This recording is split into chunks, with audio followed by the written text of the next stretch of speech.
மேகத்தின் ஓவியம் என் காதலை சொல்வது போல் கலாபம். நதியின் மீன்கள் துள்ளி குதிப்பது போல் என் இன்பமும் கால்முளைத்து குதிக்கின்றது. வானுக்கும் மண்ணுக்கும் பூங்கா மலர்கள் அன்றேனும் மலர்ந்தது என் மெல்லிசை வரிகள் கேட்டு. தென்றல் விளையாடியும் அழியாமல் இருந்தது அவள் நாணத்தில் அவள் கால் விரல்கள் தீட்டிய வானவில் ஓவியம். அவள் முணுகல் கேட்ட என் செவிகள் துள்ளிசை என கேட்டு அழுது கொண்டே சிரித்தது, சிரித்து கொண்டே அழுதது.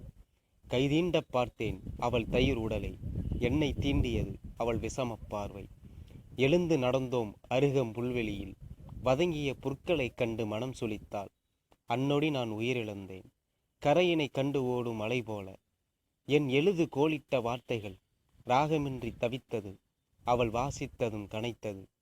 தனிமை இல்லத்தில் இரு உள்ளம் தவித்தது, மோகம் செய்ய தெரியாமல் முறைத்தது கடிகாரம், நாளிகை ஆகிறதென்று. எனக்கு மனமில்லை, அவளுக்கு மனமில்லை, கண்ணாடி பார்த்து கொண்டே இருந்ததால். இப்படிக்கு உங்கள் கவிஞன் செந்தமிழன்.